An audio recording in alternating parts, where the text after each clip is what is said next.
جج نے یہ کہا کہ جناب قبر کشائی کی جائے گی، لیکن جب قبر کشائی کے لیے یہ یہاں پہ پہنچ 10 دن بعد جب یہ قبر کھودی گئی، اب میڈیکل سائنس یہ کہتی ہے کہ انسانی باڈی جب انسان دنیا سے جاتا ہے مرتا ہے، ایک عام انسان کے لیے بات ہے، تو 3 دن بعد اس کا سب سے پہلے پیٹ پھٹتا ہے۔ ناظرین محترم، میں ہوں عرفان محمود برق، جس نے فتنہ قادیانیت پر لا تعداد لانتے بیچ کر سچے دین اسلام کو قبول کر لیا۔ ابھی میں شیخو پورہ کا علاقہ بہومان، وہاں پہ یہ قبرستان میں موجود ہوں، اور یہ میں اس وقت موجود ہوں کہ ایک عظیم ختم نبوت کے مجاہد، ایک عظیم محب ختم نبوت، جن کا نام محترم جناب غازی زین علی قادری شہید رحمۃ اللہ تعالی علیہ ہے۔ یہ وہ عظیم غازی ہیں ناظرین محترم جنہوں نے ختم نبوت کے کاس کے لیے اپنی جان کی بھی پرواہ نہیں کی۔ اسی گاؤں کے اندر چند مردئی گنڈوں نے آپ کو روکا اور کہا کہ تم ختم نبوت کا بہت کام کرتے ہو، اگر تم میں ہمت ہے تو ہمارے سامنے ختم نبوت کا نعرہ تو لگاؤ۔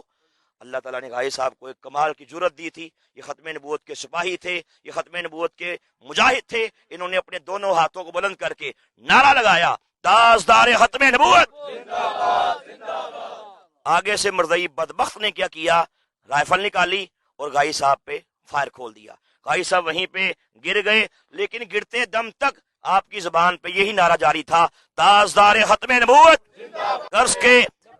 غازی صاحب رحمۃ اللہ علیہ نعرے لگاتے لگاتے اس دنیا فانی کو چھوڑ کر شہادت کو قبول کر کے اپنے خالق حقیقی سے جا ملے۔ اس کے بعد الحمدللہ علاقے کے لوگوں کی طرف سے، یہ میرے پاس محترم جناب بھائی حسنین صاحب کھڑے ہیں، یہ غازی صاحب رحمۃ اللہ تعالیٰ علیہ کے بڑے بھائی ہیں، اور یہ ان سے بڑے بھائی ہیں محترم جناب ذوالقرنین صاحب، یہ دونوں ان کے ماشاءاللہ برادر حقیقی ہیں۔ انہوں نے قادیانیوں پہ باقاعدہ FIR درج کروائی الحمدللہ دہشت گردی کورٹ میں، اور یہاں شیخو پورے کورٹ میں ان کے خلاف کیس لگا، کیس چلا، آخر کار عدالت کے اندر کوئی پیچیدگیاں سامنے آئیں، جس وجہ سے جج نے یہ کہا کہ جناب قبر کشائی کی جائے گی۔ لیکن جب قبر کشائی کے لیے یہ یہاں پہ پہنچے، جج صاحب ساتھ تھے، DPO ساتھ تھا، اور اعلیٰ پولیس کے افسران ساتھ تھے، ڈاکٹرز کی ٹیم ساتھ تھی، AC ساتھ تھا۔ جب یہاں پہ پہنچے اور اس علاقے کی بڑی ہی معزز شخصیت TLP کے ماشاءاللہ نائب صدر محترم جناب سید ظہیر الحسن شاہ صاحب، وہ بھی یہاں پہ ماشاءاللہ موقع پہ موجود تھے، تو یہاں پہ اہل علاقہ کی موجودگی میں ناظرین محترم جب یہ قبر کشائی کی گئی،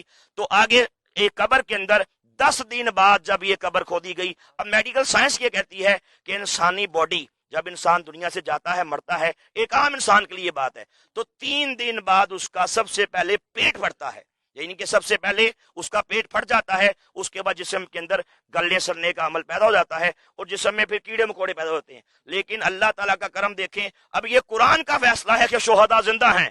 اور پھر شہید بھی ختم نبوت کا شہید ہو، شہید بھی وہ جو سرور کائنات کی عزت کے لیے، ناموس کے لیے اپنی جان کا نذرانہ پیش کر دے۔ اس سے بڑھ کے ناظرین محترم اور سعادت کی بات کیا ہوگی جب آخر کار 10 دن بعد اس غازی اسلام کی، اس غازی ختم نبوت کی، شہید ختم نبوت کی، جب یہاں سے قبر کشائی کی گئی، قبر سے مٹی ہٹائی گئی، پھٹے اٹھائے گئے، لوگوں نے کیا دیکھا؟ ایسی خوشبو آئی، ایسی خوشبو آئی جو پورے علاقے کے اندر پھیل گئی، اور جب قبر میں جھانک کے دیکھا تو غازی صاحب رحمۃ اللہ تعالی آپ مسکرا رہے تھے، چہرے پہ تبسم تھا، اور جسم بھی بالکل تر و تازہ تھا۔ اس حوالے سے چونکہ یہ عینی شاہدین ہیں، میں ان کے بھائی محترم جناب حسنین صاحب سے پوچھوں گا کہ جب آپ نے قبر کے اندر دیکھا تو کس قسم کا آپ کو اس میں سے وہ جو نا آپ کے تاثرات کیا تھے قبر کے اندر نظارہ کر کے؟ جی آپ اس میں بتائیے۔ جی السلام علیکم، میرا نام محمد حسنین ہے، میں زین علی شہید کا بڑا بھائی ہوں۔ تو جب قبر کشائی کی گئی، ہم موقع پہ موجود تھے، کیونکہ ہم جو ہے نا اس کے بھائی ہیں، ہمیں بلایا گیا، تو بھائی زین علی کو جب باہر نکالا گیا تو دیکھا گیا کہ ویسے کے ویسے ہی جو ہے نا، جس طرح پہلے دن ہم نے لٹا کے گئے تھے یا دفن کر کے گئے تھے، بھائی ویسے کے ویسے ہی موجود تھے، اور خوشبو آ رہی تھی، اور ڈاکٹرز جنہوں نے ماسک وغیرہ پہنے ہوئے تھے، باقی بھی جو آفیسر بالا تھے وہ سب نے ماسک پہنے ہوئے تھے، سب نے اتار دیے، اور انہوں نے کہا یہ تو بالکل ویسے کے ویسے ہی ہیں جیسے ہیں، کسی بھی قسم کی کوئی اسمیل یا کوئی بھی باڈی میں افیکٹ نہیں تھا۔ زندہ آباد۔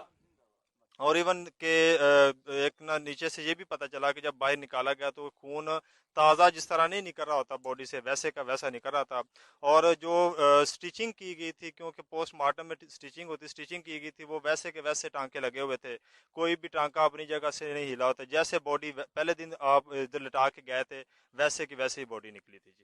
جی مجھے محترم جناب حسین بھائی نے یہ بھی بتایا، میں ان کے گھر میں گیا، ان کے لوگوں سے، ان کے بھائیوں سے ملاقات کی، انہوں نے مجھے یہ بھی بتایا کہ جب غازی صاحب رحمۃ اللہ علیہ کی شہادت کے ایک دن پہلے، یعنی کہ یہ جمعے کو شہید ہوئے،